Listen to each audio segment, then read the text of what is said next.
You're live. Hey, everybody, and welcome to the 55th week of the Free Assange Vigil. Tonight, I am joined by my co hosts, Misty and Steve, and our special guest, Matt. But first, I did want to run through the dates with us. It is day 3,514 since the illegal and arbitrary detention of Julian Assange started inside the Ecuadorian embassy. It is day 467 since the WikiLeaks publisher was trafficked out of the Ecuadorian embassy and into Belmarsh prison following a $4.2 billion IMF loan to the nation of Ecuador. It is 54 days until the second phase of Julian Assange's show trial and extraordinary rendition hearing. It is day 1,145 of incarceration for whistleblower Reality Winner. But in the good news, it is day 130 of freedom for Chelsea Manning. And I'm going to drop a link in chat here to Chelsea's Twitch. She has started streaming again, so I just recommend that everyone go over there and show her some love. But for those of you who are new or just coming back from being gone for a while, we are fundraising for Washington, D.C. Julian's trial starts the first full week in September, and we're going to be heading out there for the full 3 weeks. We're going to be there September 3rd through the 26th, so pretty much most of the month. And we're going to be the on-the-ground voice in support of Julian. We're working with multiple other groups to organize events with them and alongside of them, everything from stand-up comedy to in-person like teach-in events, kind of like live vigils, all the way down to street actions and street performances. So I really look forward to everyone joining us in DC. And if you can, please help us circulate that donation link. How are you doing and today, real Steve quick, and Misty? all of the super chats from Slow News Day are getting rolled into this GoFundMe. But because YouTube doesn't pay for like 2 or 3 months, it's gonna have to be like damn near right before we get on the plane. But so if you're regular viewer of Slow News Day and you occasionally super chat, that's where I'm putting the super chat funds, unless addressed otherwise specifically, say by Rob Juno, who wants to make sure that Josh has beer. And hey, I also did just want to add to our dates that I think we're now on like day 3 of Reality Winner being positive for COVID-19. Maybe it's day 2. I'm not sure. So yeah, I just wanted to that is now dealing with that of being, arbitrarily detained in some shithole prison. So, Matt, without any further ado, how are you today, my friend? Thank you very much for joining us. I'm good. Thanks so much for having me, guys. And Yeah, thanks absolutely. for doing your, free Assange work. It's important. Not enough people. Yeah. Very true. So I guess we can start out with this because Misty brought it up a little bit, talking about Reality Winner and her current situation. She was denied bail recently. She was trying to get, maybe it was house arrest, but basically a motion Compassionate to release. allow her out of prison. Yeah, compassionate release. I couldn't think of the term. And that got denied amidst most of the U.S. prison population being infected with coronavirus, and now her coming down with coronavirus herself. So I was wondering if you had any thoughts on her situation and just kind of the overall state of everything right now. Well, as far as Reality Winner, I mean, I don't know if I can say anything new, but I agree with what I suspect everyone everyone here thinks, and that is, whistleblowers shouldn't be thrown in jail for sharing information that doesn't harm anyone, that's in the public's interest, and I also think people should be protected from COVID. So that's my thoughts on the Reality Winner situation. Sorry. I'm not as much of I'm more of a video editor than a wordsmith, but I am going to try. I'm going to try. Those are good thoughts, Matt. Those are good thoughts. The way that David McBride's case kind of mirrors that of both Reality Winner and Chelsea Manning it is pretty fascinating when you consider that this is, almost dragged out over the period of a decade. And the response that governments have to whistleblowers is both uniform and consistent in that David, Chelsea, and Reality all tried to go through proper channels at one point. All tried to make sure that they were doing their due diligence according to the military's own rules. And in each instance, they were rebuffed or ignored or dismissed and flat out told to shut up. And it left them no recourse but to go to the press. In Reality Winner's case, she chose to go to The Intercept, which I said before burns sources like I do joints. Mhm. It is not where you want to take your documents that shine light on crimes of the government, particularly not Matthew Cole. That's Reality Winner was the third whistleblower attached to an article that he's written who wound up incarcerated as a direct result of going to The Intercept. And then in David's case, he went to the Australian Broadcasting Company, not at all realizing or entirely unaware of the actual role of establishment media, not just in the US, not just in the UK, but Australia as well. And that office has since been raided. All of their computers were taken. They're now threatening jail time for the journalist that printed his story. It's Which office was raided? the Australian Broadcasting Okay. Company. It's Okay. called ABC. It gets a little confusing. Yeah. But yeah, the federal police in Australia flat out raided the studio, took not just the reporter who wrote the article's computers, but everyone in that office. And Jesus and Christ.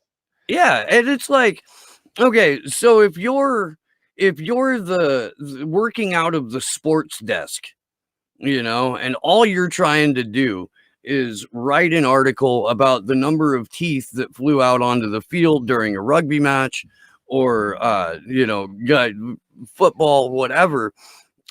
Now your computer is part of a federal investigation in Australia.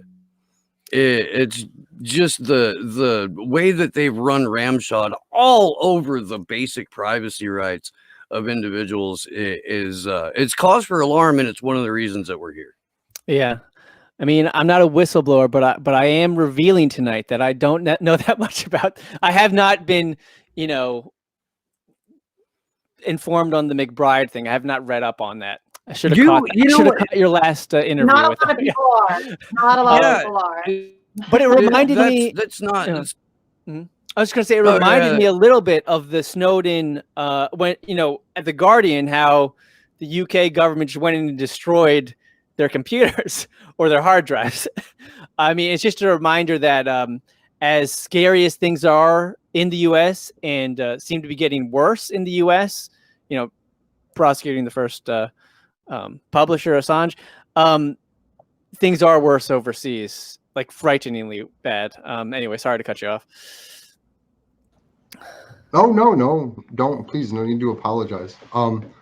So yeah, with David McBride's situation, just to kind of fill you in on a little bit more of the backstory, he essentially revealed the politicization of the Afghanistan war and how basically certain deployments were happening solely and only because of political favors and because they needed to have a reason for a re-election campaign to be successful and things like that, to where it was basically they were sending Australians in harm's way, potentially killing them knowingly, simply to bolster national morale about, oh, we need to be in these wars. Look at how successful we're doing. As if that kind of backfires a little bit, Oh, yeah. Sending troops that get killed to boost the morale. That usually backfires. It's weird because that's a strategy that's been going on for as long as, history, it seems. Now, similar thing with the Pentagon Papers, right? In '71, Ellsberg revealed in the Pentagon Papers the reason one of the main reasons was to avoid that we stayed in Vietnam was simply to avoid national embarrassment. That's Right, It's like crazy. it's not nationally embarrassing to slaughter en masse women and children and burn houses and villages and drop napalm and Agent Orange and all the fun things we were doing. That's not a national embarrassment. No, going and occupying a country where the people who live there have a much better understanding of the way that the terrain is laid out and how to fight a ground war there. Yeah, that's embarrassing. It's there's a reason why I say frequently that we live in a fucking cartoon, and this is just one of them. It just kind of underscores all of that. Matt, you have done something that I believe everyone that is hosting the vigil tonight has, and that is run afoul of the Bernie Sanders I guess congregation is the way that I want to put that. They don't like me. I have this real quick, and then we can get into it. But I have this theory that that in an increasingly secular America, the same energy that people put into religion has now been transferred over into political identity, and to a degree, the science that you hear on the television, but much more so into political identity, and it causes people to react to information that runs contradictory to their tenets of faith, causes them to react in the exact same way that showing a fundamentalist Christian a Christopher Hitchens book does. And they recoil and they retreat immediately back into only communicating with people who are inside their particular religious bubble, as for confirmation of biases. Yeah, no, I think you're absolutely right. People are, traditional religion is declining, but yes, people are becoming more and more religious about other ideologies. Although I'll disagree. I don't know if science really counts as one of them. You said science on the TV. Maybe that's not actual science, but obviously science by definition is not a religion if you're doing it right. If you're not going off of beliefs. You can have a hypothesis, but you have to be able to be proven wrong. And that's the problem with religious thinking, right? You cannot be proven wrong. It's unfalsifiable, these beliefs. And so honestly, I'm not that have you had some experience with the Bernie crowd being super anti-Assange or something? Oh, not so well. They just ignore Assange basically, but it's more of if you try. Bernie did. That's true. No. His supporters do too, mostly. Some of them don't. Some of them are very cool. Some of them, it's more if you criticize Bernie, they freak out. Some of them, it's not all of them. There are some who criticize Bernie themselves, and they're very open to hearing your criticisms as long as they're justified and valid. But a lot of them don't like it too much. Oh yeah, no, I don't think. Yeah, it's not different from other politicians, like you said, or political ideologies, like you said, Steve. But I don't know. I honestly think, no, I'm totally biased because I was a Bernie supporter, and I think they're a little more open. At least those in my network, at least the ones that haven't already unsubscribed, but are open to other ideas, and that's kind of what attracted to them to Bernie in the first place. Because Bernie is more of a candidate that's open to conversation, open to discussing what's wrong with U.S. foreign policy, U.S. domestic policy. Whereas other politicians, they speak in more general terms, like, oh, things are bad, Wall Street is bad, but they're not really open to like specific discussions about it and how to improve situations. In my experience, that holds mostly true until you run up against the national security state. And then Bernie himself almost always parrots the current, I guess. Just be honest. He's an thinking. imperialist. He's an imperialist. He's had that's his record. It's not our fault. That's his record. Yeah, That's how it is. yeah. We've got to vote against the Iraq War. And that's the thing. That's where he planted his flag. But there are so many other wars. That and one bothers me actions. the most. That one alone bothers me the most because 2 times under Clinton, he voted for regime change in Iraq. But then under Bush, he votes against it and says he's the hero. So, I mean, it's just kind of the hypocrisy of that. I mean, there are plenty of votes throughout his record that prove his imperialism. It's uncomfortable for people who like Bernie to come to terms with, but that's reality. That's who he is. I mean, yeah, no, it's true. I mean, the attractive thing about him was he did speak out against the war, predicted all the things that would go wrong.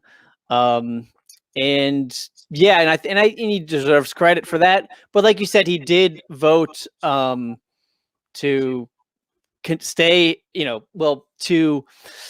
I think those 2 votes you're referring to were to support our troops in Iraq once they were there. And he did, of course, vote for the Afghanistan war like every other politician. So yeah, I mean, criticism is fair, but unfortunately, voting or speaking out strongly against the Iraq war before it took place, unfortunately, that's so rare. Like, he deserves a lot of credit for that. But yeah, he's not infallible, and he deserves criticism when he does things wrong. So you recently made a video, you released it about an hour ago or so, about Julian and about censorship. Do you want to talk about that a little bit? And we can Sure. We have a little bit of it we could roll. Unfortunately, it's a long video. Usually I do short clips, but the YouTube algorithms like in the long stuff, so we're going with that. But in a topic that's so rich, like the Assange case, longer videos are warranted. You guys know all about that. So in this latest video or interview with Thomas Drake, who was the whistleblower who went through the system to try and reveal NSA, the unconstitutional NSA surveillance state, warrantless surveillance after 9/11. Snowden obviously came out and did this, revealed it in 2013, but Drake did it many years earlier, or attempted to do it many years earlier, going up the proper chain of command. Funny, because everyone's saying Snowden should have just gone up the chain of command. Well, Thomas Drake proved that didn't work. That doesn't work, and he was punished terribly for it. He was threatened with 35 years in prison, the rest of his life in prison, and he lost. In the end, he did avoid prison. The government straight up tried to frame him by retroactively classifying unclassified documents that he eventually did go to the press with, because going through the system did not work. Anyway, so he avoided jail time, but he suffered. His career suffered, lost his career, lost all his life savings defending himself in court. So that's Thomas Drake. In my discussion with Thomas Drake, he did come out defending Assange, which is great to hear. Shouldn't be a surprise, obviously, but it's great, and because Tom is such a strong, important voice. But something interesting that came up is I asked him about him being censored in a conference at the end of 2019 in Australia. So just last October, he was censored in an Australian conference. I asked him about this, and he told me that I was the first person to bring this up with him directly. The first person, which is kind of scary. Out of how many interviews or just period. I don't know how many, but he's told me he spoke to the Washington Post. They didn't bring it up. He brought it up to them. They didn't report anything about it. So so they knew about it. They didn't know anything about it. And they didn't report anything about it. This is a huge story because what ultimately happened was he had scheduled this presentation at the conference. He was invited, scheduled it 8 months in advance. He shows up in Australia and he's told he's been canceled. His presentation's been canceled. And so was a Professor Soulette Dreyfus, who is a co-author. She co-authored Underground with Julian Assange. So Thomas was censored because of the Snowden connection, and Professor Dreyfus was censored because of the Assange connection. Who did the censorship? Where did it go up to? Well, it came out. The woman who now heads the Australian equivalent of the NSA came out and she admitted that she quashed it. She quashed them. She censored them. That's crazy. That's some serious censorship where you weren't, Tom and the professor weren't allowed to just address a conference of maybe 100 people.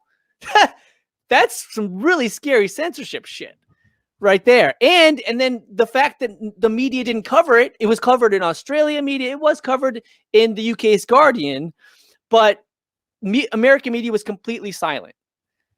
And it's just was really shocking and disturbing to hear. I mean, but maybe not surprising after all that, me with my dumb little YouTube channel, I was the first one to ask about him about it. I mean, scary stuff. No, I get that fairly often from my show Slow News Day for whatever reason, and I have no idea why, to be perfectly honest with you, but I've managed to get some incredible guests. And I'll ask what I think is a pretty straightforward, basic question, and they're like, you're the first person to bring that up. Jesus Christ. And it's like, yeah, I mean, it's a complete head scratcher, because that's something that you would think journalistic outlets would be on top of, and B, have a personal interest in learning the answer to. Well, they have a personal interest in keeping their jobs and keeping their access to, to their intelligence sources.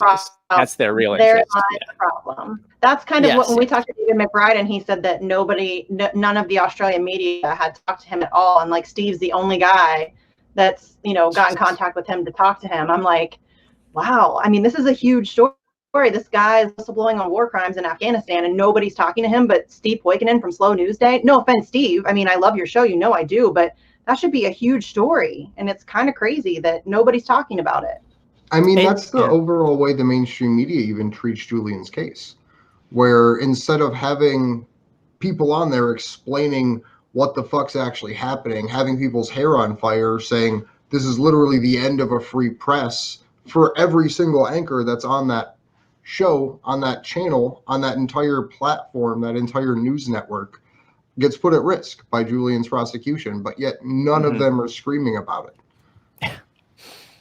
Yeah, it's crazy. We I mean, we and Top and many others have pointed out how on paper freaking Bob Woodward, Carl Bernstein, the famous Washington Post reporters for all the president's men for exposing President Nixon's corruption, they'd be in jail according to the indictment.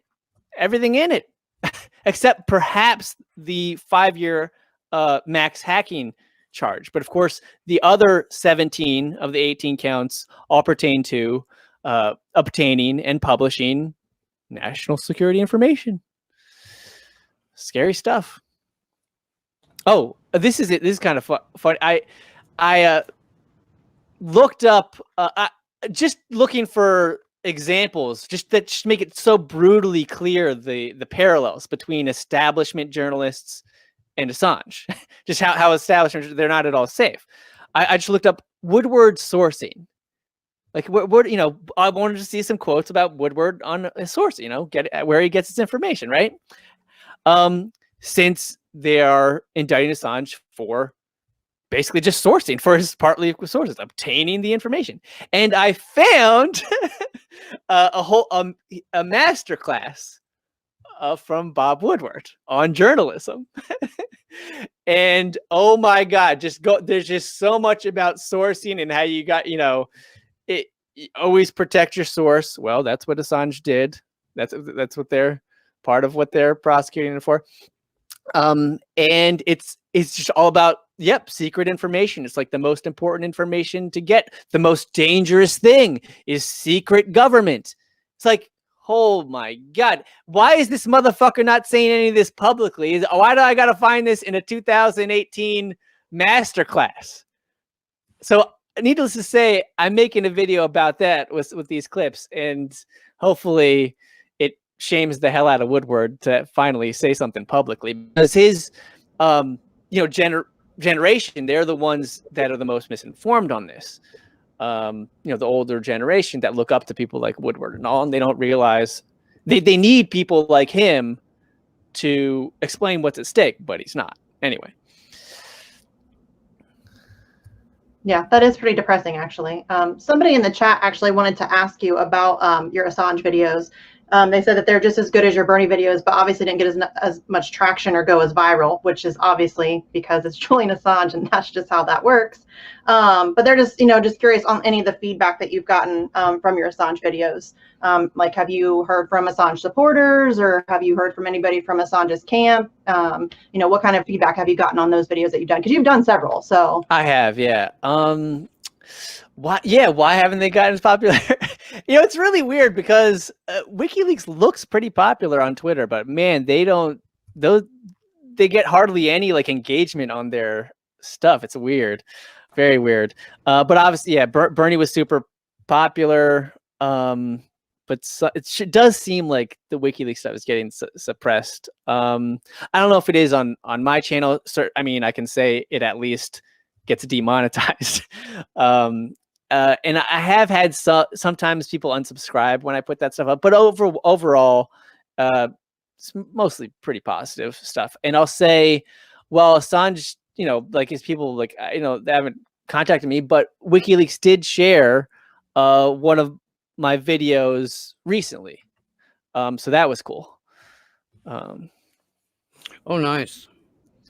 Yeah, that is really cool. And but the amazing thing, like I said, you look, they got 10 million followers or something, but their posts, they get hardly any. It's kind of a third rail. I've noticed just in the time that I've been, kind of dealing with this, working with this. It's kind of a third rail issue. A lot of people just don't want to touch it.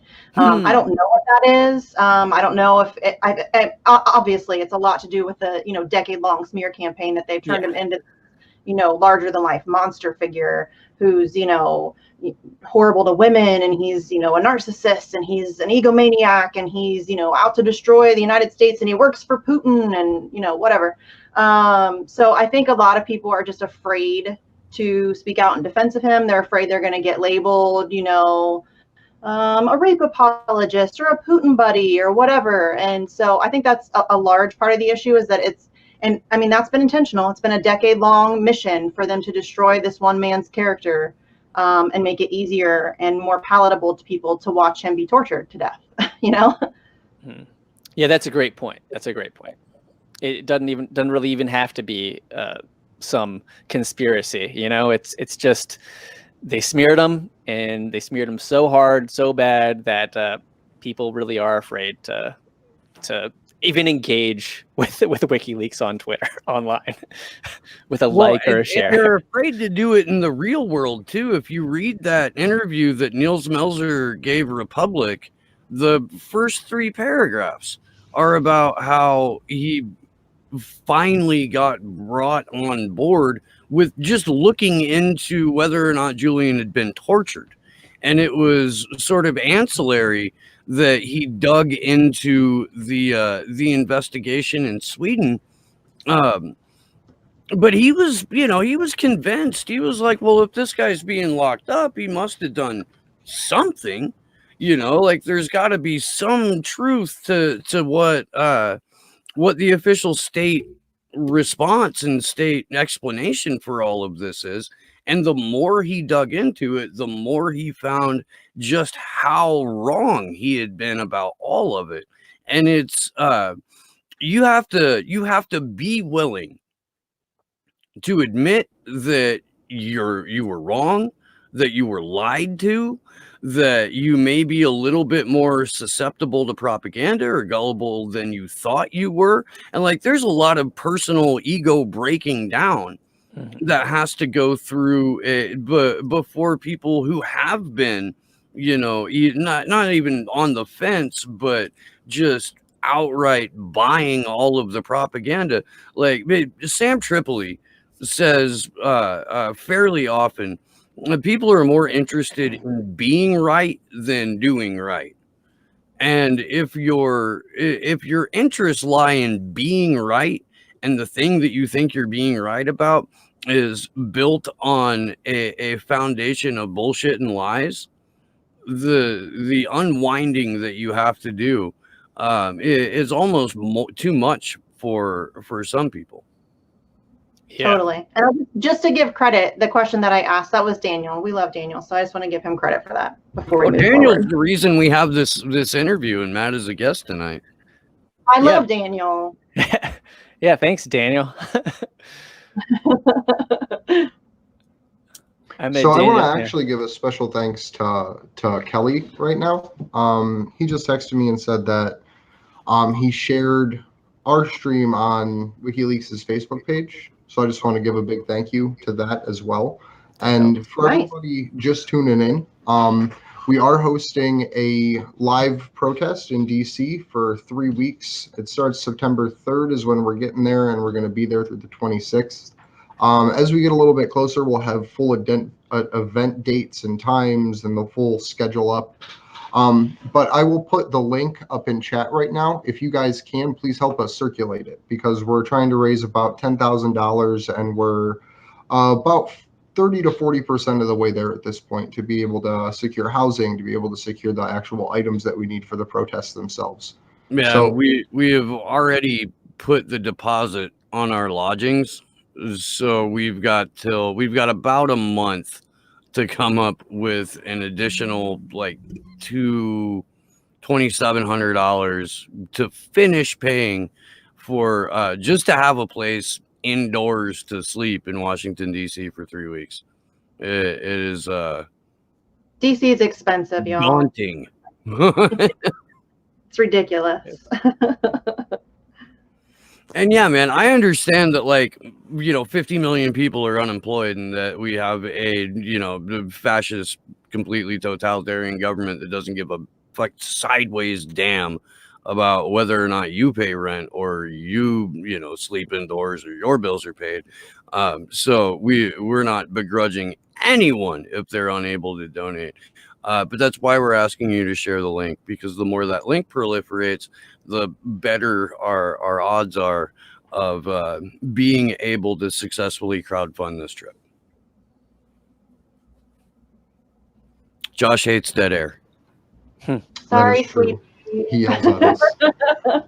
He does yell. But also, so for this week's action, because every week we try to get people engaged in different actions. There is an open letter that we discussed last Saturday, just in passing, because we were interviewing the lady who actually filed the complaint and got the letter put into Wise Up Action. So I'm going to put this link in chat, and if everybody could just sign the open letter and help circulate it, because it's basically pointing out all of the terrible things surrounding Judge Abernathy, and the fact that she has direct ties to military and intelligence members that have been called out by WikiLeaks, and she is still the magistrate presiding over Julian's case, even though she's not the judge on the bench. So if everybody could, I'd really like you to take this opportunity to go sign that open letter and circulate it across social media, so that way everyone can start understanding, I guess, a little bit better who these judges are that are ruling over Julian's case right now. And nerd out a little bit. Go through and actually read the complaint. It is it's incredibly well put together, and you will learn something. I promise. And just something that people can do that's super easy, especially leading up to the hearings, is just get louder. Tweet about it more. I follow, a lot of people, and I very rarely see anybody but myself and like you guys tweeting about Assange. And it's really troublesome to me, but I just tweet and tweet and tweet and tweet and make phone calls. I know Mrs. Assange is always telling us to make phone calls and, do what you can to, get a hold of your elected officials or whatever. I'm not sure what good that actually will do. But the squeaky wheel gets the oil. So if we're loud, they can't ignore us forever. So that's just a really easy and free thing you can do to help out, I guess. Yeah, I think it makes a big difference. It does. And speak to yes, online activism, please help us out, but also just speak to your friends and family. That's huge. I wore a free Assange shirt I had to take my kid to the doctor. I wore a free Assange shirt to the doctor, and my kid's pediatrician asked me about it. And the whole time we were in there, I gave her a little bit of details, and she's like, "Oh, well, I'll go home and look into this a little bit." She had never really heard of it. I told her about, the doctors for Assange and all of that stuff, and maybe she'll sign the petition. Maybe she won't. I don't know. And I've done that before when I go to get my hair done, or when I went to my shrink. I spent it was right after he got hauled out of the embassy, though, so I was a little I was a little triggered. So I spent the whole hour talking to him, and he didn't really know, but he kind of knew, and he's a libertarian. So we've talked politics and stuff before, but it's just little conversations like that you can have in your everyday life with your neighbor or your sister or your cousin or your best friend or your boss or whoever. It would be. It's a current event. It's current news. It's totally should be totally natural and normal. Yes, and a lot of people are totally clueless, or what they know is bullshit. And so, if you can just have conversations with people, you can change people's minds. You really can. One of the things too, and this, we have one of them queued up. We've talked about the other one before. In Australia, there is now a movement of city councils and mayors coming out in support of Julian. We've had the privilege of interviewing one of the mayors that tried to get Julian's name included in a motion for world. She's a deputy mayor. Mayor. Yeah. But I believe it started in Melbourne and then spread to multiple other cities throughout Australia, to literally just have their council release a statement in support of Julian Assange, WikiLeaks, and ending his trial. And then that just creates this at least local energy. It gets put into newspapers that aren't readily censored by big tech companies and things like that. But additionally, over in the UK, there was a motion put, they call it tabling, but it's not necessarily the same thing as if you table a motion in the US.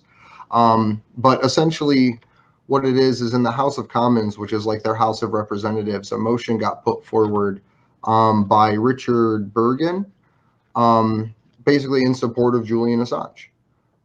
It's in conjunction with the National Union of Journalists and the International Press Freedom groups, Reporters Without Borders, and as well as labor leaders such as like Jeremy Corbyn and things have now joined in on this as well. So I think it's something that's super, super important, because reaching out to local officials and federal officials may seem like it's just screaming into the void, but the one time that void ripples, you're making a difference and an impact.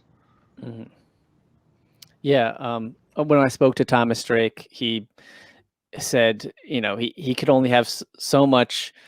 The deck was stacked against him in court, but he could have a real big impact on the court of public opinion, and that ultimately made a huge impact. Well, and that's David McBride said something very similar. He said that when his case goes to trial, that he really needs people to show up to the courthouse, because if they see that you have public support, that makes a huge difference. It does. Yeah, it really does. Because people forget, judges and juries, they're humans. They're humans. It has an effect on people. People going into determining the Assange case, people are a whole lot more likely, no matter how corrupt they are, they're a whole lot more likely to, send Assange to prison for life if they think that no one's going to have a problem with it. Yeah. Well, and in Julian's case, and this is something that we've talked about before, but it's been a while. What this hearing would actually look like for him is Kafka-esque. We're talking about an entirely closed courtroom. We're talking about no one in the gallery. And we know all of this, by the way, because John Kiriakou went to court in the Eastern District of Virginia and experienced this firsthand, was able to relay it. But the Julian's legal team won't even be allowed access to some of the material that the prosecution's using against him. The jury pool will be made up entirely of people who know someone in the intelligence community or are related to someone in the intelligence community. It's poisoned from the beginning in that sense. And then the jury will receive heavily redacted and altered transcripts from the hearing for each day when they go to deliberate. Because it's a national security case, they change the phraseology. So you might be reading a story about like bunny rabbits when in fact they're talking about the details of the collateral murder video, for example, or continuing the torture and war crimes. And they're going to be reading something entirely different and completely without context. So it's a horrific situation to walk into that Eastern District of Virginia courtroom and not be the judge or the prosecutor. Well, and just the idea that like anybody would have the opinion that he would even get a chance at a free trial, regardless of where it's at. Look at how he's being treated now. The man is facing the United States government and hasn't seen his lawyers in 16 weeks. Hasn't More met than with that now, yeah. Yeah, it's probably 17, maybe a little bit longer. But that's insane. This is a huge court case, and it's so complex, and there's so many moving parts, and there's so much information to go through. He can't get a laptop. He's requested a laptop, and he still hasn't received that. It took him 6 months to get a damn radio. And he hasn't met with his lawyers in over 4 months. And I don't know how anybody could be expected to prepare their defense against the United States government without access to their lawyers. That's insanity. That's completely insane. Yes, it is. Sorry, I'm trying to put the Discord link into the chat, so I'm not going to be talking for a moment. I don't want to get yelled at by. We'll get yelled at by Sleepy Josh. Yeah. I said something sleepy. Everybody else failed. But yeah, I don't know why anybody thinks that he would ever have a shot at a fair trial. It doesn't matter, what court he's in, where he's at. Where he's at now, he's not getting a fair trial. The fact that he's even still in prison, past the bail jumping, sentence that he got, which was already extreme, and they literally have, he's not being held for any reason. I remember when the COVID-19 first started and they were trying to get compassionate release for him, and they literally said out loud, we can't release him because he hasn't been charged with anything. And that's the most bass-ackward statement I think I've ever heard. It's ridiculous. Well, if he hasn't been charged with anything, it should be real easy to let him go. He shouldn't be there in the first place. It's stupid. So it's completely ridiculous. There's no way this ever find a fair and impartial judge or jury. It's not possible. It's just not. The only way it is possible is if we inform everyone. Now, obviously, that's incredibly difficult, challenging thing to do, but in an attempt to leave some hope, that's how it's possible. Is if we inform people, and so everyone, let's keep informing people. Well, so one of the fun things we're planning during those 3 weeks in DC is going to the Eastern District of Virginia and potentially passing out jury nullification information. maybe finding some specific locations where to engage with these people. But that's literally like the spook headquarter of the United States. So if anything, going there and just showing them that there is public support, and then hopefully educating a potential juror on what jury nullification is, and if it ever comes to the US, the power that one individual juror has to say, no, end this, like I'm nullifying this entire process. So that's one of the things that we can do to actually fight back, is knocking on doors and spreading information, and in some cases spreading it about, hey, this is some way, if you're put in this position, that you can take an action to fight back. We need to get like matching Jehovah's Witness suits when we do that, and kind of pedal around like Alexandria. It didn't happen. I need pictures of that. So, hello, friend. Have you heard the good word about Julian Assange? Seriously, I need pictures and video. Video would be great. But another action I thought of that's super easy and relatively cheap. You can buy like those for any like inkjet printer or whatever, like the little print your own stickers or labels or whatever. Make some and like go and stick, like when you go to the doctor's office and they have the little magazines on the stand, stick one on there. You know, like go around, stick them on little wherever you can stick them. It doesn't matter, like just anything, because a lot, like I said before, a lot of people just don't know. They have no idea what's going on. I mean, there's been times where I have talked to people who had never even heard of Julian Assange, didn't know who he was. So there's a lack of information, and there's an overwhelming amount of misinformation. So yeah, any way you can think of to combat that is, you know, super helpful in any way. Well, 10 years ago, this wouldn't have been able to happen. And that's why it's had to play out the way that it did, through just mass propaganda, like billions upon billions, if not more, in airtime spent slandering this person's name. And that's not counting what they actually pay the people to do the shows. And then that's the biggest thing that we have to combat, is the simple fact that people still watch the tube, that they'll still tune into these ridiculous mainstream media shows where they'll have people call Julian a high-tech terrorist and explain how everything he's done is a threat to national security and how he's harmed Americans and things like that. So it's, I don't know, it's trying to get to the people on an individual level, because a lot of them understand, like the majority, I would say, of people in this country know who Julian is and support, at least to some extent, what he had done as a publisher. But the fact that for the last decade, they've just drugged this man through the mud like he's fucking Britney Spears. It's just, that's why it's really what it is too. If you ask somebody, do you support the exposure of war crimes? Almost across the board, people are going to say yes. But if you then say, do you support Julian Assange? It becomes a very different situation, because their mind has been infiltrated with this crap. Yeah, no, it's amazing. This absolute garbage that they have. Seriously, this is going to be studied for, if humanity manages to survive. It'll be studied for decades. The propaganda campaign, the smear campaign that's been waged against this one person. The money, the time, the resources, the fact that there are multiple governments involved in it. It's pretty incredible.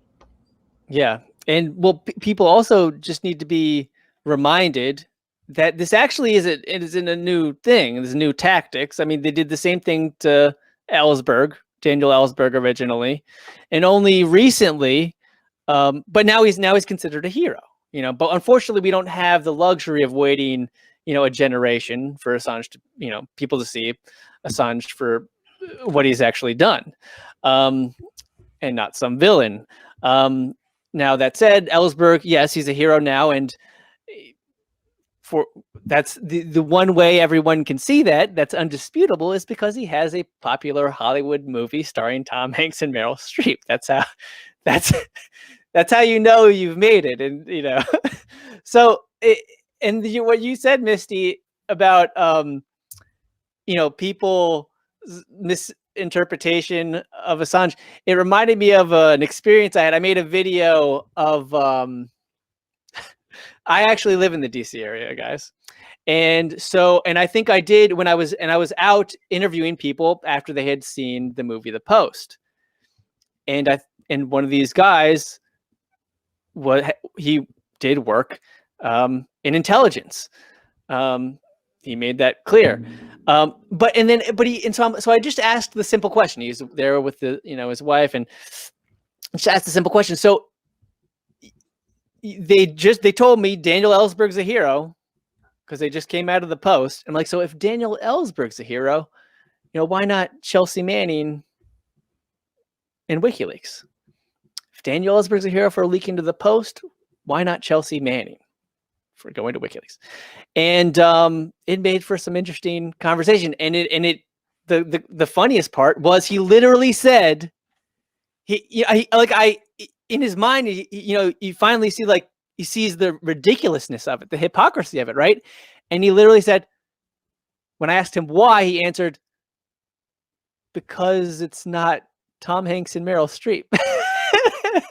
Is that so? And actually, Assange did tweet that video out when he still had a Twitter account.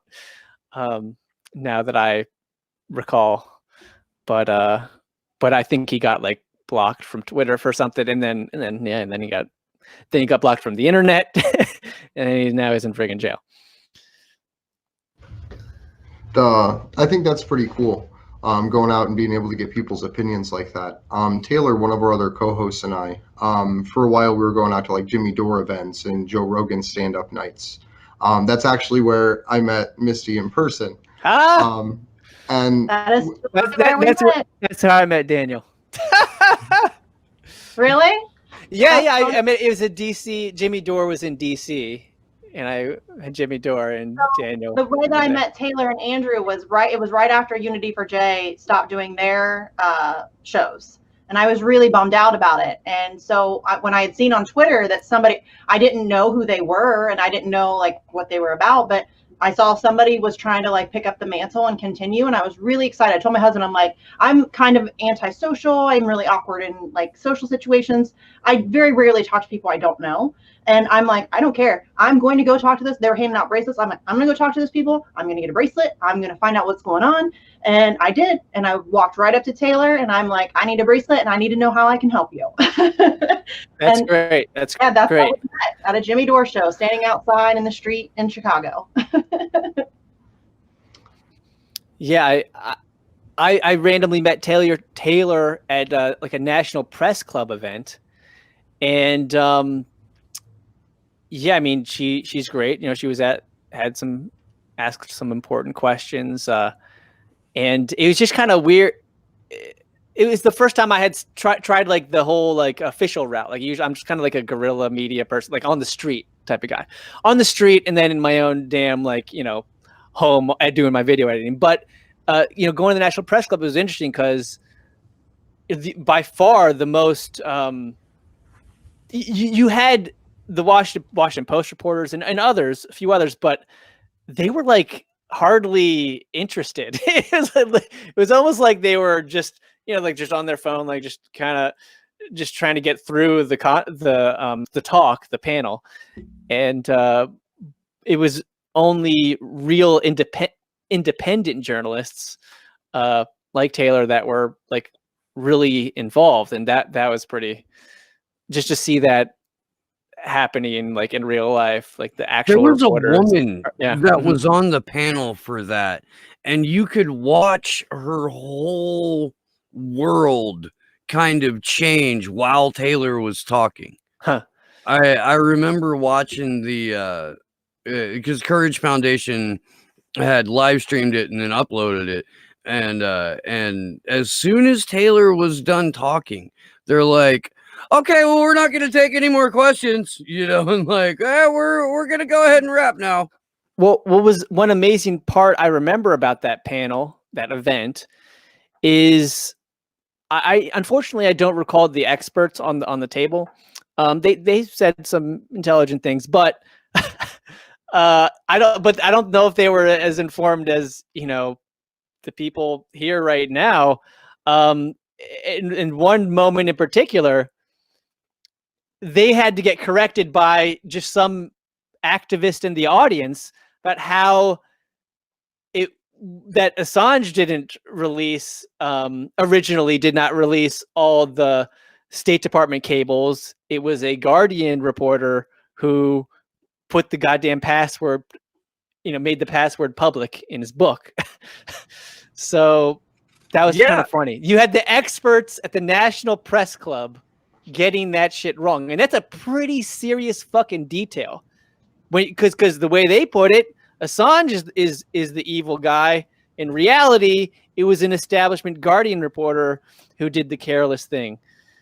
That supposedly, put lives at risk. No one was ever harmed, but anyway. And following Julian finding out about the publication of that book, he contacted the State Department multiple times and got no response, and then spent basically 24 hours straight redacting information out of there. So that way, when it went to the general public, as much harmful information about innocent people, I guess would be the way to put it, was removed. I got one. Sorry, yeah, they have that on camera. No, they have that on camera. Him making that phone call to warn them. Yeah, I think that was in on. And they still that. It's crazy. It's in that Laura Poitras movie, which unfortunately I think it kind of it took a different direction. It became a movie about Laura Poitras and Jacob Applebaum is what it became. But that's a great, I'm glad she documented that scene. That was interesting. I got one question in that National Press Club event.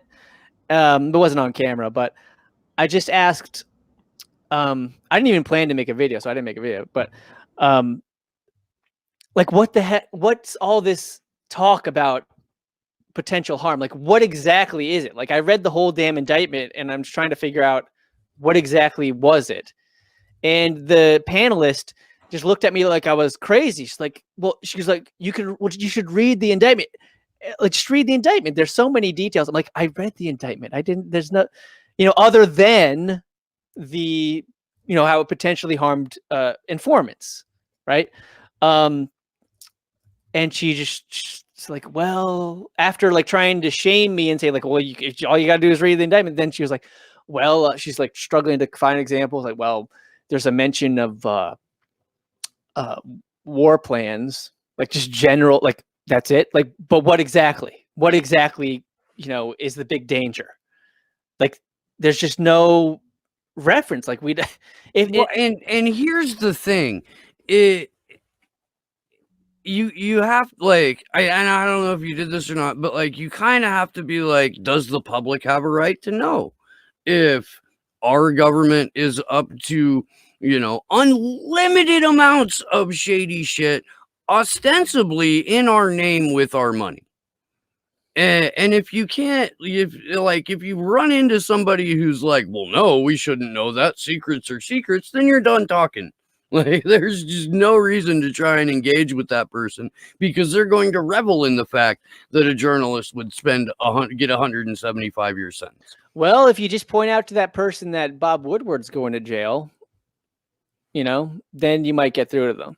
I don't know. There's ways to get, it's a challenge, but I don't know. I refuse to give up. I maybe it's because I like arguing. I don't know. Maybe you're probably making the wise decision to take a pass on some people, but I am all too happy to get into an argument. Me and Alice, we give very good advice, but seldom often take it.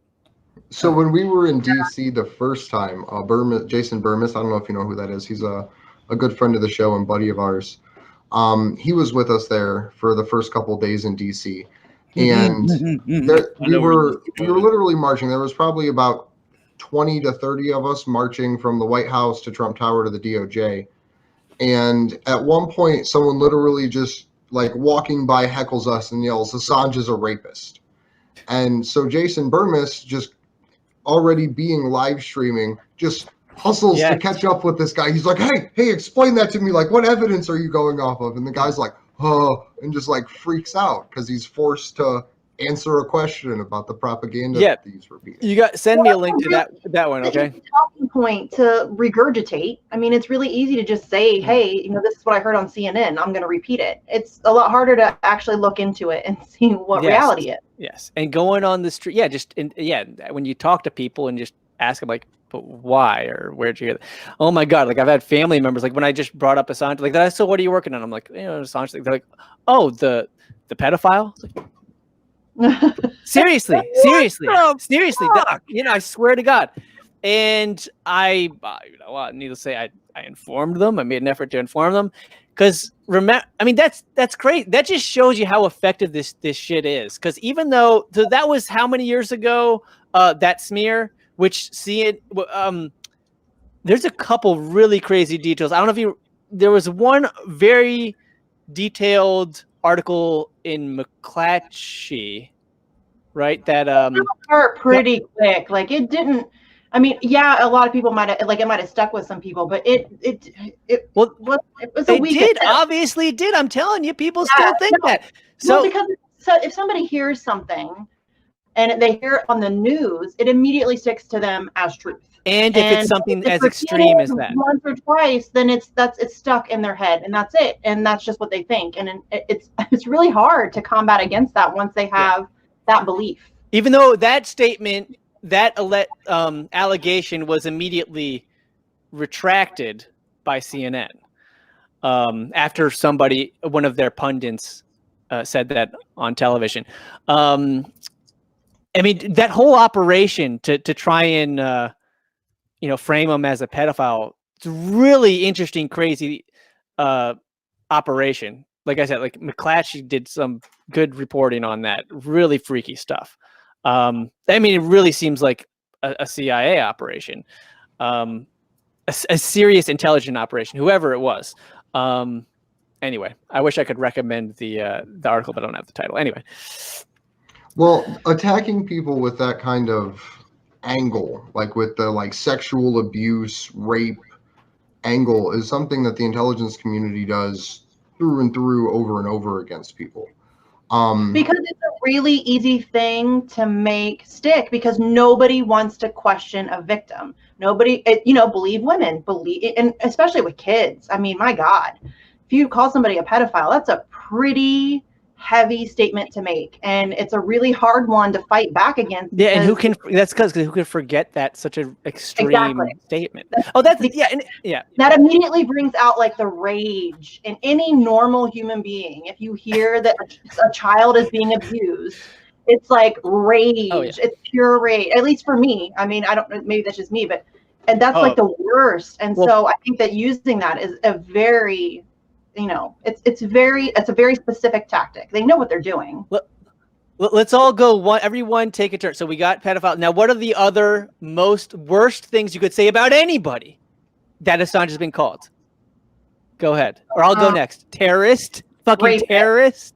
Yeah, rapist, pedophile. These are the worst things you could say about anybody.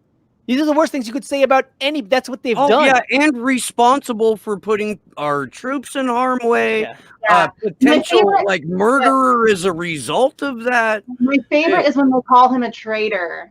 I'm like, y'all know he's not American, right? Yeah. He's Australian. It's okay. God. That's a big one. People always seem to forget.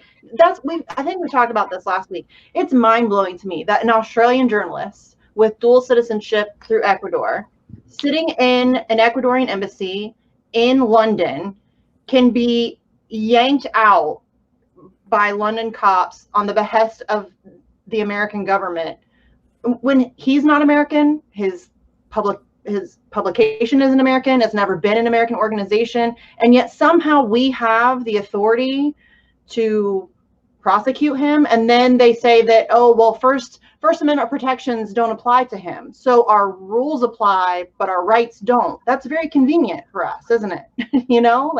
It's ridiculous. And it's terrifying because what that means is the United States government can go after anybody, anywhere, in any country, anytime you say something that they don't like. And that should terrify everybody. Including the United States itself. Yeah, that's horrifying. And the other thing, too, on an international stage, this clears the way for like the prosecution of journalists internationally, right? Mhm. So if there's someone in Singapore that is from Madagascar that reports on the crimes of China, the Chinese government can just snag them up. If someone in Haiti reports on Saudi Arabia, they'll just snag them up because internationally that is an acceptable practice at that point if it's allowed to go through the extradition process. Yeah. Well, and let's be clear, because I've found myself lapsing a little bit and referring to it as an extradition on accident. This is not an extradition. This is a slow-moving broad daylight kidnapping. This is an extraordinary rendition. This is a what we will see in September is the culmination of a decade's worth of erosion on the rule of law, on the way that states are supposed to operate per their marketing versus the way that states actually operate, and will underscore that we do not have governments that run intelligence agencies. We have intelligence agencies that run governments. When I pause dramatically like that, that's when people jump in to talk. Sorry, I just got a notification from Josh or somebody. Maybe it's not Josh, but maybe it's just the app. It goes, your microphone appears to be noisy. So Josh, is this true? Yeah, I think you occasionally do that. Yeah. Okay. I think you're fine. I think. All you're right. All right. Yeah. I'm an audio guy myself, so I get paranoid about this stuff. I got so that. Help me out, Josh. Help me out. Make me sound good. Loud, so it doesn't have the same level of noise cancellation that, like, let's say Zoom does. So it can pick up, like, if I have my headphones too loud, the microphone on my camera can pick it up. So are you guys getting that same message? No. Occasionally. Not Okay. this evening. You're fine, dude.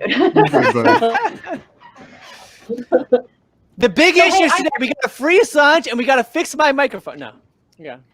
No, I did want to ask you though, because I watch your videos. Your videos are great. I love your videos, but I don't know much about you. Like how did you get into making videos? How did you get into activism? How did you decide to kind of go that route with your, video editing and like, how did you sort of get to this, like where you are now? Well, the way I got into video is kind of interesting story. So in high school, I ended up with some knee injury, and I was at a boarding school. I was put in a boarding school. So I'm living in school, which is not a good situation for anybody that doesn't like school. And one teacher had this this project he's doing. He was working on a video about the school's community service. I'm stuck with the freaking. I can't even play sports. I can't do anything, right? And I'm in the middle of school, stuck in school. Anyway, so I'm like, I can't even say no. I'm like, dude, I'm dying here. Yeah, I guess I'll look into this. And he just gives me or lends me his laptop and the little camcorder. Gives me like a super quick Final Cut or iMovie lesson, right? And I just fucking took off, and I for the first time I found myself enjoying myself in school. Like I was at a study hall, and I'm just like fucking, and I just caught myself like, oh my god, I'm having fun, and I'm in school. But anyway, this community service project. What was interesting, basically, I had been influenced by Michael Moore. I'll admit. I was on like a Rage Against the Machine website, and I saw an ad for Bowling for Columbine. I saw it, and I thought it was cool. That was a really well done movie. Yeah, I thought so too. And anyway, so I kind of played as if I tried to find like a controversy with the school's community service, right? And there's one scene where I'm interviewing the headmaster. I'm like, so what do you do for this community service, and he was just so taken off guard because he had nothing to say. Right, everybody's required to do community service, but except the headmaster's not. He hasn't done anything, but he gives this totally bullshit answer anyway. It just seemed like it was just like a fun project. But the amazing thing is, the headmaster ordered the teacher who was doing this project to, well, it was in front of the whole school. So we had, but the headmaster hated it so much he ordered the teacher to delete it. I'm not kidding. And the teacher who had like approved this project, that had put me on this project and approved the screening of it. So the teacher had to write an apology to like the whole school for screening my video, and he almost got fired. He told me, and he was ordered. He was told to delete it. He gave me the VHS, the last cop, the final cop that it was, was not supposed to exist. It's not a good movie, guys. It's not. I know it's my first fucking thing. What exactly did you put in this fucking thing, Matt Orfalea? Look, that's the thing. That's the thing is, Josh, we need some laughter from Andrew. I want to hear some laughter from Andrew. That helps. That makes you look. Sorry, I was muted. I was muted too. I was muted. Sorry. Anyway, they like fucking nuns in this thing or something? Like, Jesus. Well, the headmaster was a priest, and obviously he had a huge fucking ego because he couldn't handle the most basic. I didn't even overtly criticize him. I just asked him the question, and he embarrassed himself because he had nothing to say, and he tried to anyway. And that's a wonderful story. Yeah, I think that's great. So I was like, yeah. Oh my God, it's coming back to me now. Oh my God. This is why I have the audio paranoia, because that was the worst thing about the fucking video is like I played in the theaters like, oh my God, nobody can even hear this shit. Nobody can even hear this shit. Matt, we just triggered Matt, you guys. Triggering that's a problem. That's a problem. Yeah. But anyway, so that showed me the power of film, and it also showed me that there's something you could do, study, work on, and then other than it just showed me that video is a fucking thing. I didn't even know editing was a goddamn thing. You go and maybe this is new. I hope this is new for people. I think it is new. People, but back then, like video editing wasn't a common thing. It wasn't. It just wasn't. It was new. That you'd had apps built in on computers that could do this video editing. I didn't even know video editing existed. Anyway, so discovering video editing basically, changed my life positively, I think. That's I think at least something good came out of the boarding school. Yes. It's funny. The one thing that was when I tell people like, oh yeah, actually, no, there was no classes, and I had no classes in high school. It was a total fluke that I discovered this. It's impressive, and thank you very much for doing it. We've been getting. Yeah. We actually are going to do a private group of it tonight, but we're working on putting more teach-ins together. We released our first one about 8 weeks or so ago. It was almost 3 months ago. 3 months ago, and it basically summing up what had happened up to 2016, essentially, with Julian's situation and everything that was going on. Our next one that we're going to be putting out encapsulates, basically pivots to look at Chelsea Manning's situation during the period following when she revealed the war crimes in Iraq and Afghanistan and the Guantanamo Bay folders and all those kinds of things. So that's almost done, ready to release. So we're super, super excited about getting that out. That should be probably no longer than another week or two. Cool. Okay, just so you guys know, Kimber's in the chat and she's like, it's been 2 months, so chill. Just so you know. And also, Anthony wants to know, what does Matt think the best way to get any message out, as he seems to be an expert in that? Look at that, Matt, you're an expert. Well, I mean, however, whatever works for you. I mean, if you've heard me stumble and, pause maybe public speaking's clearly not my best way to do this, right? So I edit myself in video. Do whatever works for you. If you're just cool talking with people on the street, do it. If you're a writer, write just post some blogs. If you're just a tweeter, do some tweeting. I mean, it's really just that simple. Whatever you're comfortable doing, whatever your gifts are, just use them. That's the best thing about activism. And I think I've talked about this on this show before, that it literally anybody can join in. You can, any small act can make a difference. So it doesn't matter if you're, you know, super busy and you've never really done anything, you've never been to a protest, you have no idea what you're doing, but if you send out a tweet about an issue that matters to you, that can make an impact. So I mean, just anything you can do is really all that anybody could ask. I mean, that's it. And we've mentioned it, but I'll mention it again, because just talking to your friends and family is huge.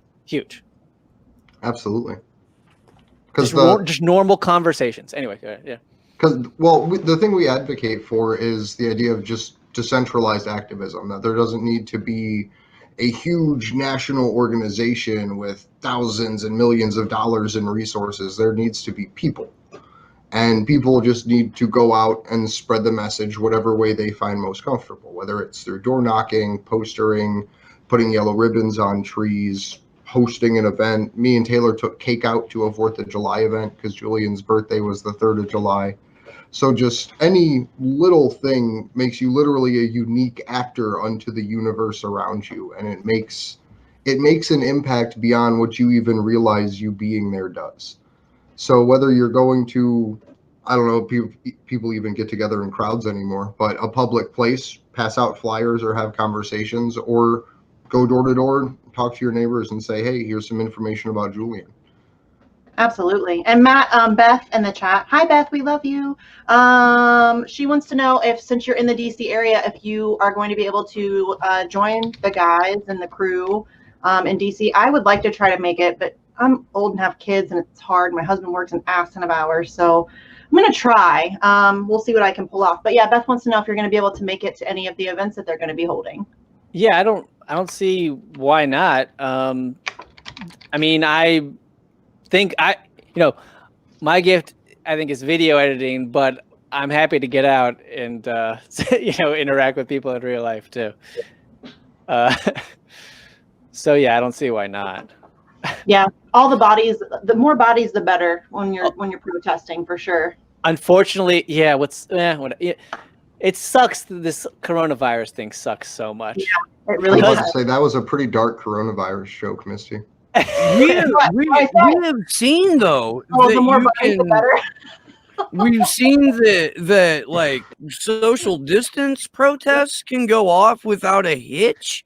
Saw it in Israel, of all fucking places. Yeah, right? That is a very funny thing about this, right? Like, as soon as as you go out on the street protesting, like that's okay. So hey, I guess we'll just follow that logic with the Assange, with this Well, I guess they're saying the outside is not as bad as if you're in like an enclosed space. So, I mean, I guess as long as you're wearing a mask and you're attempting to social distance as much as possible, they've got thousands of people in the street in Portland. I mean, is it an ideal situation? No, but is it an important thing to do? Absolutely. Because honestly, I've wanted to make a video, like an on the street video, just interviewing people about this. But only now are people like, are the streets kind of like busier again, sidewalks and streets? So yeah, maybe. So it can be done now. So there are people to speak to now if you come to DC. Well, and here's the thing that we always try to get across, especially when we're talking about other direct actions that are happening right now, is that no matter what it is you advocate for, what you advocate for depends on a free press in order for you to get your message out. It depends on not being so algorithmically censored on Twitter that the only people that you talk to are the people who already think the way that you think. And if you're not advocating for Julian as a part of your activism, no matter what your activism is, you're missing a very key component. Mm-hmm.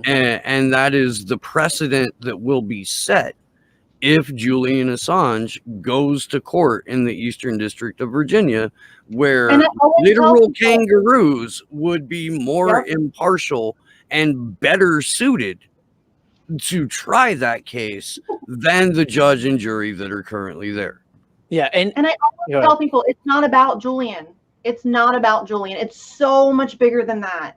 I mean, is Julian's life worth fighting for? Absolutely. Are you kidding? Of course. But it's so much bigger than that. This is and I know it sounds dramatic, but this really is like a turning point for humanity. We're going to go one way or the other, and it's not going to be good if global fascism's been on the rise for a while now, and one of the first things that fascists like to do is control the media. And they've already been doing that. I mean, all of our mainstream media outlets are owned by the same people. It's all controlled. It's all state controlled. And so, this is like our last grasp at having a legitimately free press and for real free speech. And if it goes away, it's going to be hell to get it back. Yeah. I mean, it's already going to be hell just to preserve it, honestly. Like, yes. It's been hell, yes. And that's why I think this situation is so pivotal, because not only is it the fight for a free press, it's the fight for a prison system that can't use process as punishment. It's the fight for a whistleblower to be able to come forward and provide this information to the public through a safe means. But it ultimately comes down to, it's the fight for human rights. It's the fight for, if they can publicly do it to Julian Assange, regardless of what you believe in him, if they can scoop him up, drop him in this hellhole publicly, and drag him through it in this way, it's just a matter of time before it's you or me or any person that may have a differing opinion than someone in power. Because it doesn't have to be that you're revealing war crimes. Once a fascist system, once totalitarianism takes over, revealing the crime of your neighbor could get you killed. Yes, and just to get, the totalitarian nature, like just so people know how totalitarian things are getting. I mean, people watching probably already know, but just a reminder. The government has your search histories. I mean, they can literally without a warrant. Wait, let's see. Maybe they need a warrant at this point. Hopefully, they do, maybe they don't. But I really wish I had reread that new vote on the Wyden amendment, right? The proposed Wyden amendment that unfortunately Bernie Sanders voted against. But anyway, so if the government's got all this information on you and you can't know anything about the government, that's a very, very abusive. That's the system. That's an incredibly abusive, unfair, dangerous system. And just think about how many people are getting their lives completely ruined for information, for just fucking social media, okay? Just for public information, just from social media.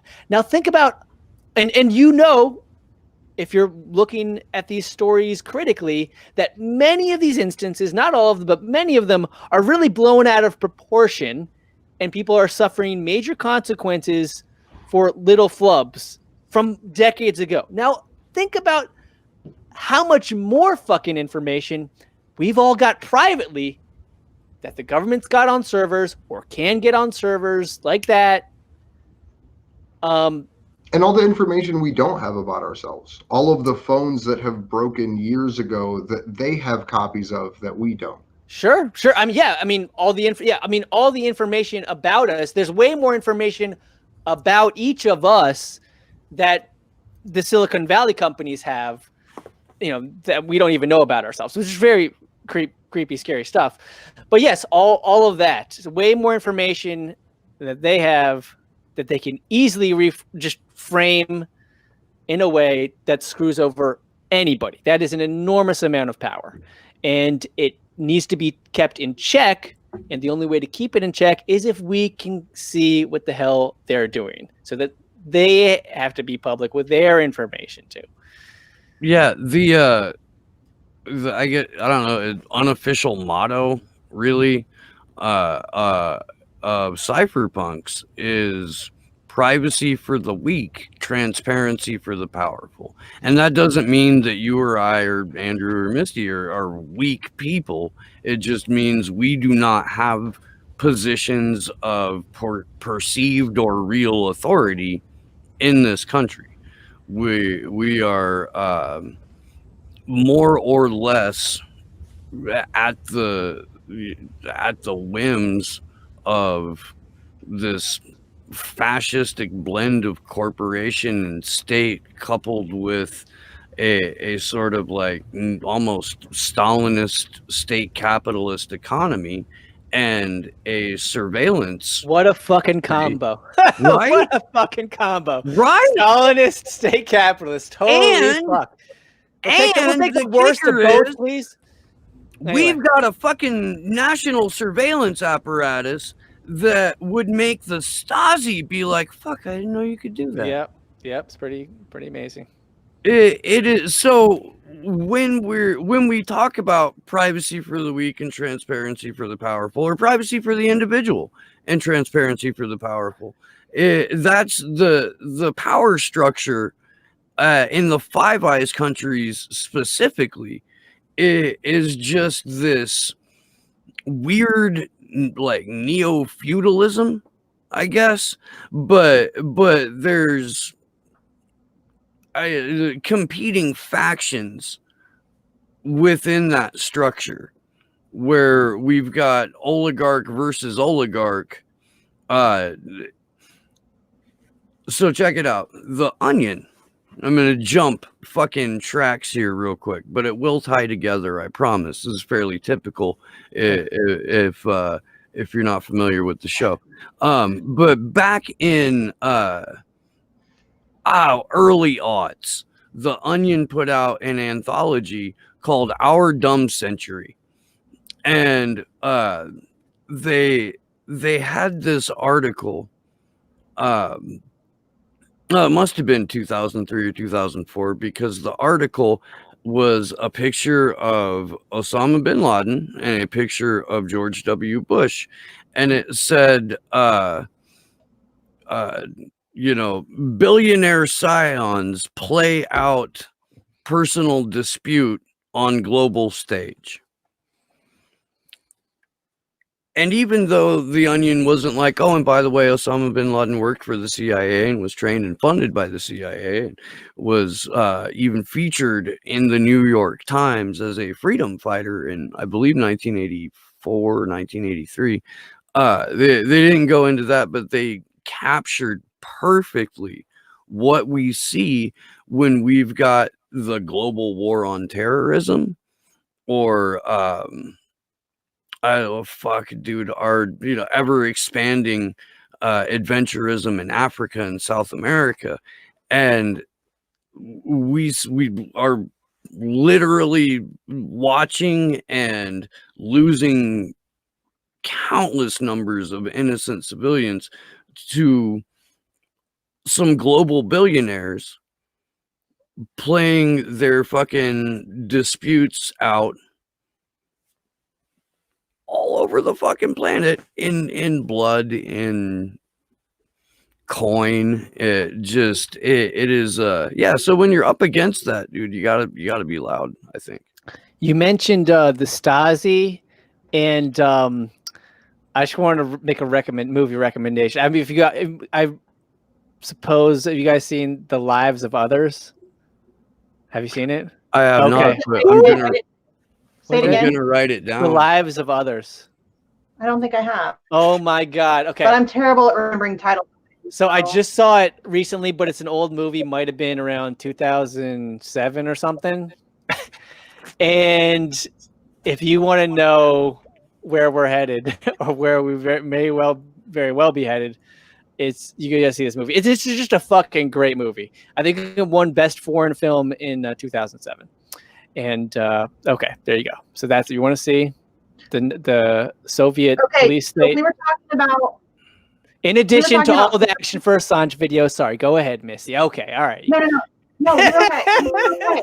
You're fine. You're fine. But I was just like, while you guys were talking, I was frantically looking for this tweet and I know I mentioned Caitlin Johnstone so much, but it's because I love her. So she tweeted out a couple days ago, the amount of power you have over other people should have an exactly inverse relationship to your right to privacy. The more power you have, the less secrecy you should be entitled to. Once your power reaches governmental level, that secrecy should be zero. And that's fucking it right there. When you have Yeah. power over people, the lives of other people, you are no longer entitled to secrecy. That's it. Like that's it. If you take on that job, you should be taking on that job understanding that everything's out in the open. That's the way it should be.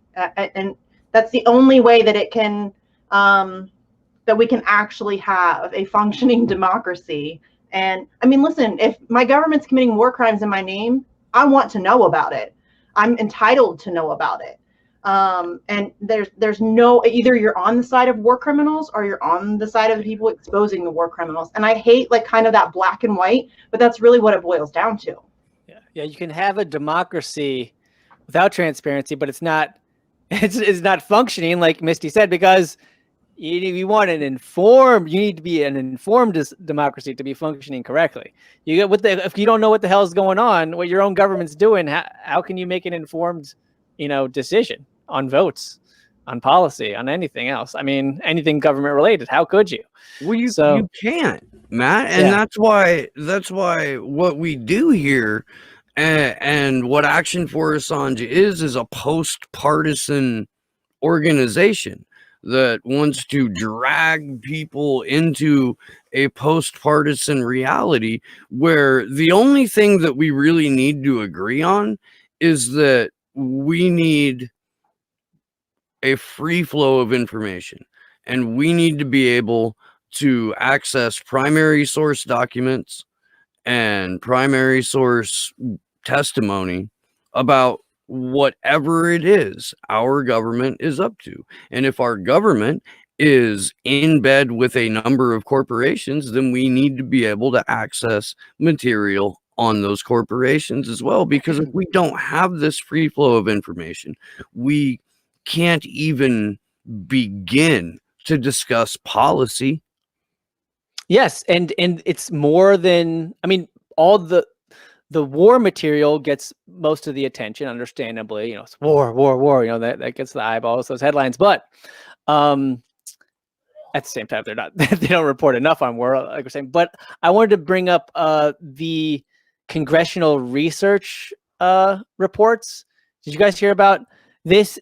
This is one of the earlier Assange or WikiLeaks publications, and it is cited actually they don't I don't know if they cite what Assange is referring to. They just quote him in the indictment saying something to the effect of, we found a vulnerability in some government computer or whatever. And so they include that in the indictment, in the general section of the indictment, to frame him as a hacker, as a bad guy hacker.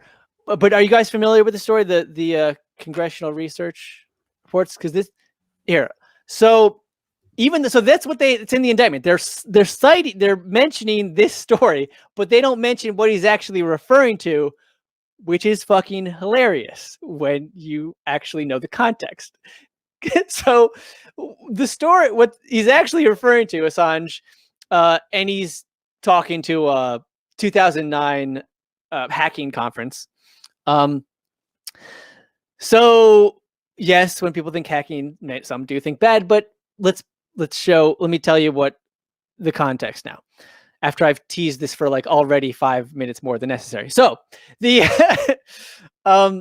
the information he was referring to was Congressional Research Service reports. So this is basically Congress's research department. They do all the research for Congress, and it's not publicly available. Public taxpayers, tax money pays for it, but this research is not publicly available. Or at least it wasn't at the time. So what Assange did is he published all these congressional research reports. What's incredible about this is this was not a national security threat, even though it's in a goddamn indictment that's trying to put him in jail for revealing national security information as evidence of that as a bad person. This is information that people benefit from. That's public information, doesn't put anybody in harm. And fucking John McCain had been arguing for this to be made public for years. And so had Joe Lieberman.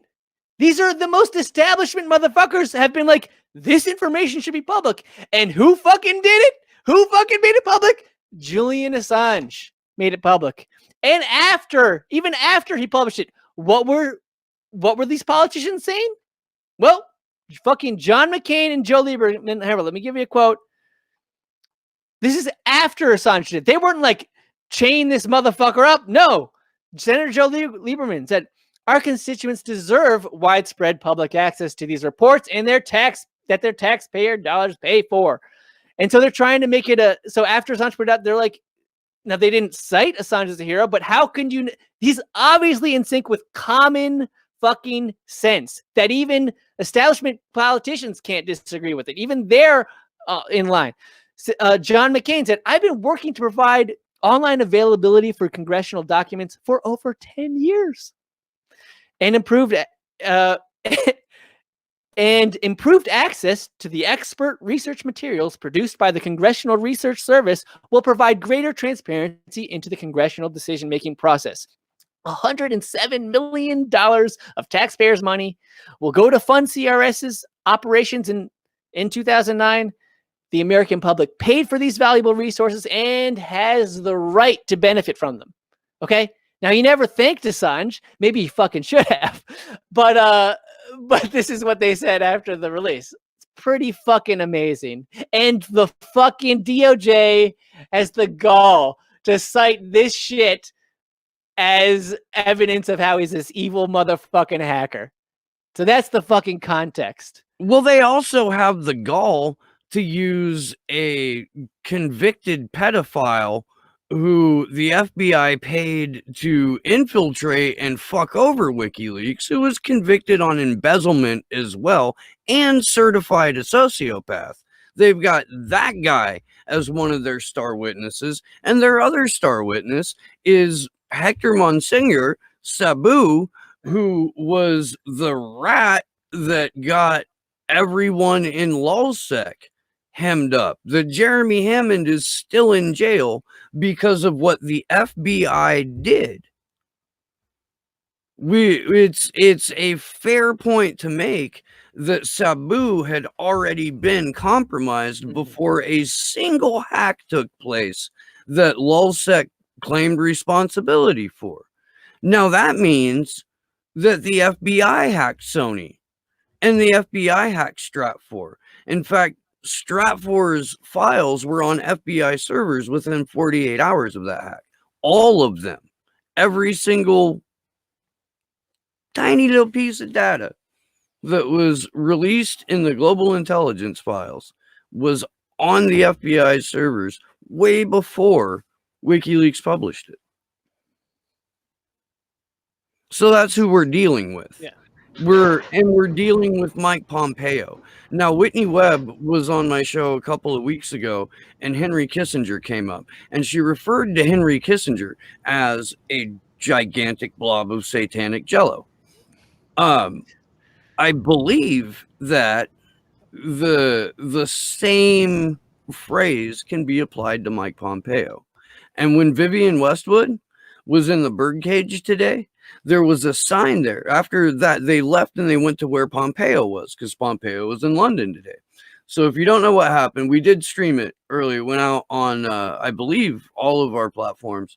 But Vivian Westwood had this 10-foot birdcage that she put herself in front of number 10 Downing.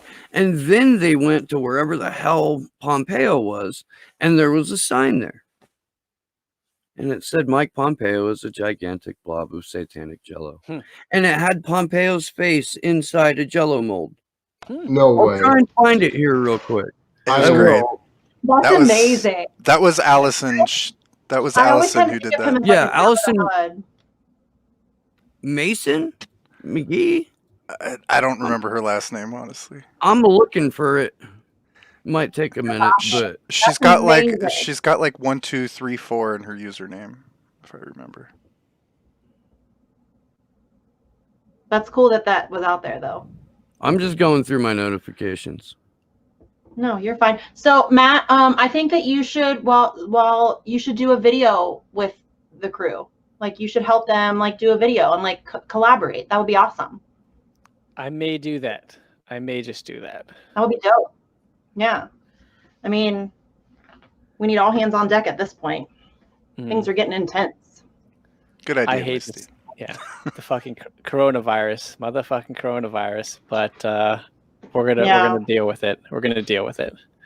So I hope that Mike Pompeo gets a chance to find out that it was us that started the rumor that he's a giant blob of Satan. Well, Steve, more in particularly, started the rumor. Way to go.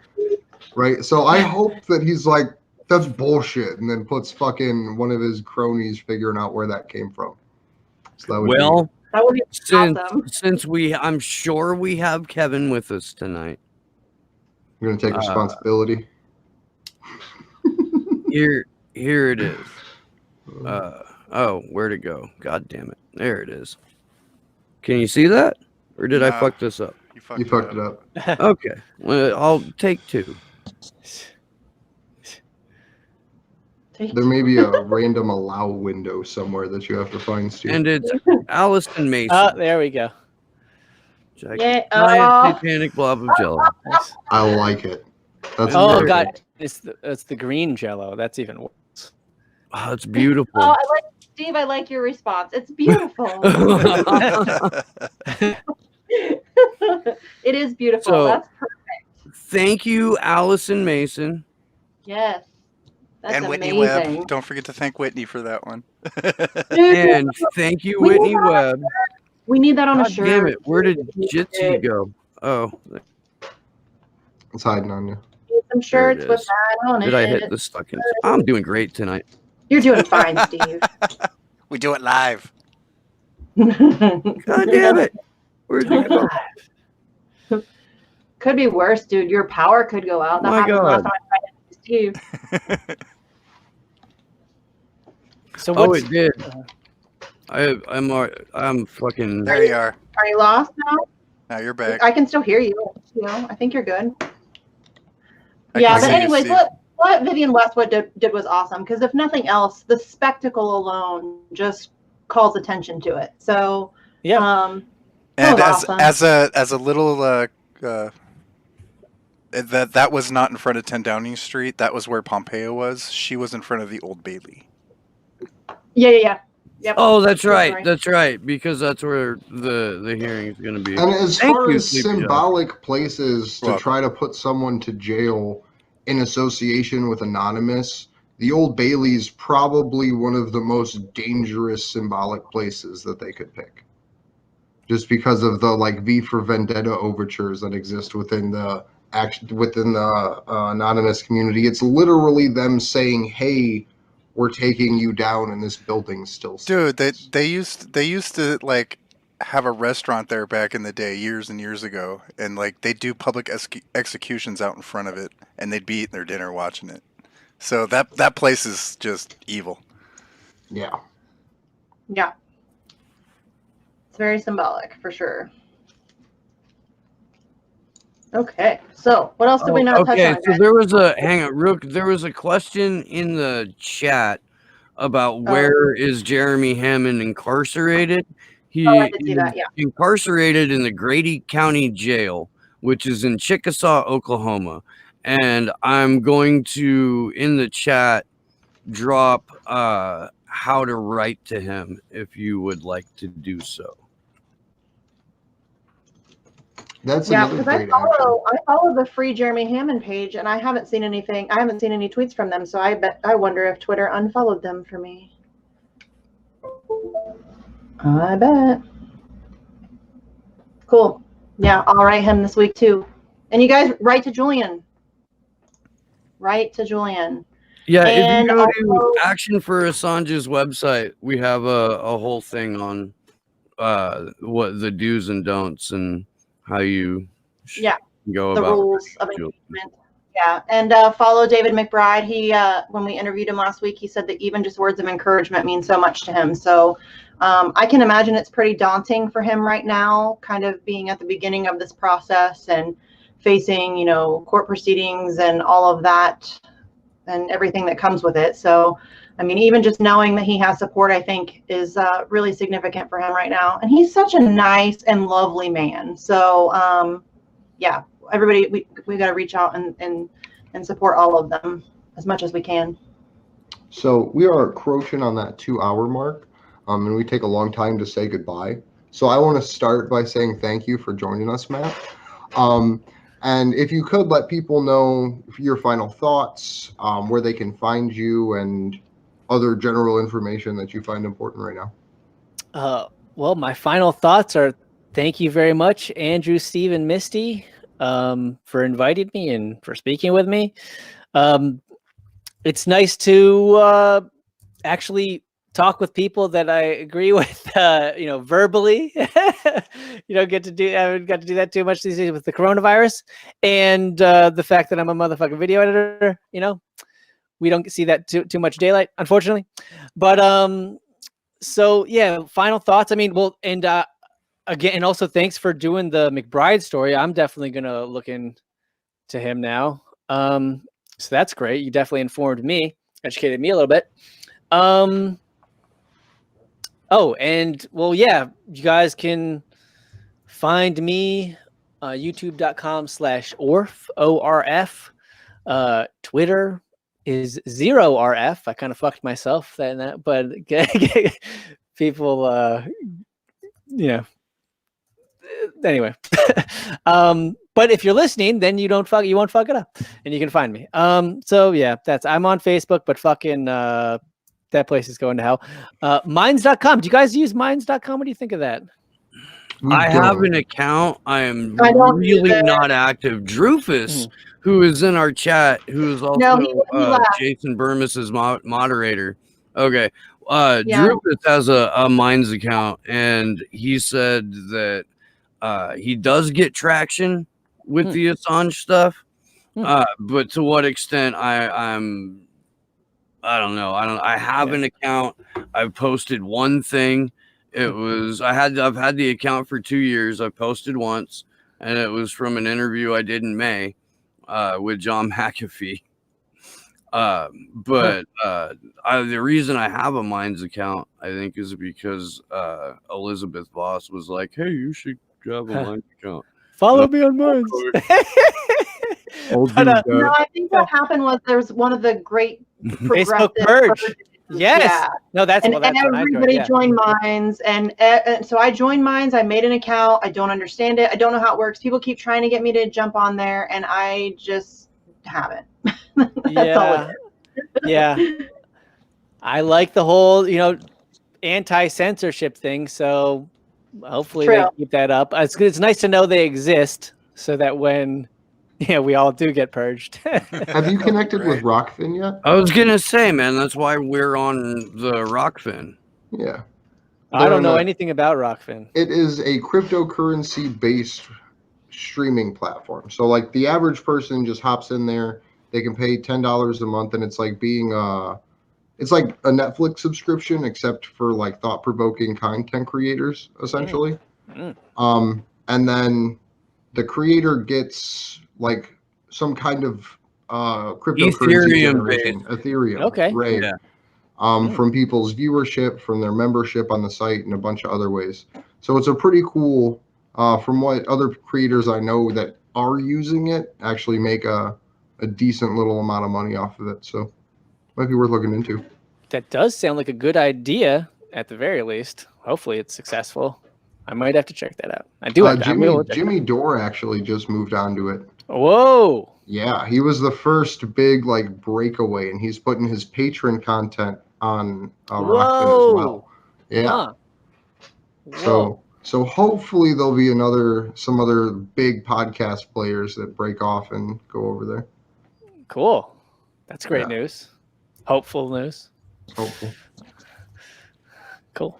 But my name's Andrew Smith. You can find me on Twitter at Andrew Zigman. You can find this on Twitter at action_4Assange, and actionforassange.com. And I just want to thank Matt again for joining us, Misty and Steve for doing this alongside me, and Sleepy Josh and Kimber for all their behind the scenes work, as well as everybody in the audience for watching us. So thank you. Yeah, and I just want to say, first of all, that I love that every time Andrew says his goodbye thing, he says, if you want to find this, and he does like this great jazz hand thing. It's my favorite. I love it so much. But yeah, I'm Misty.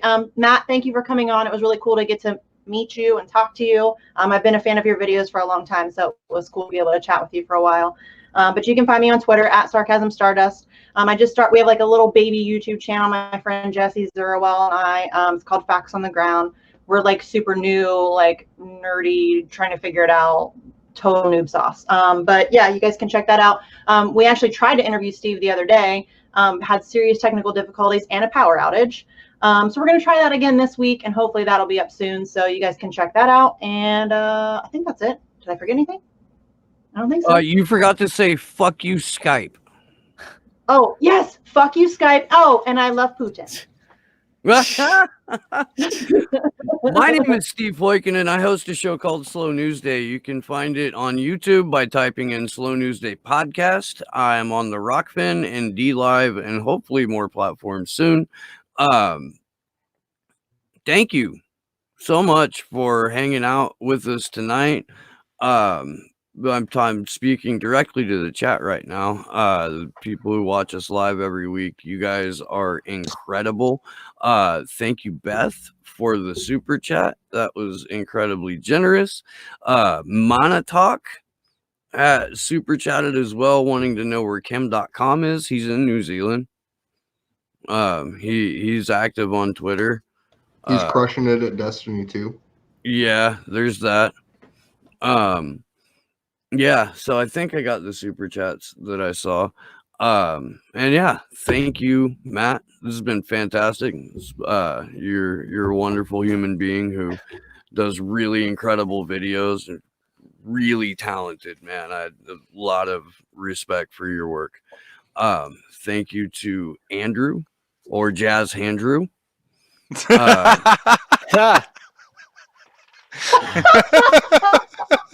And Misty, Sleepy Josh on them ones and twos, and me and Panda for the graphic work. We will see you on Saturday. I don't really know who's going to be on Saturday, but I can tell you right fucking now that David Rovix will be on the vigil next Tuesday, and I'm really looking forward to that. If you're not hip to David Rovix, you should give it a shot. YouTube the guy, does some wonderful work. He's got a song for Julian called Behind These Prison Walls, and the video is recorded in front of Belmarsh. Good stuff. Yeah, and so yeah, until next time, good luck to us all.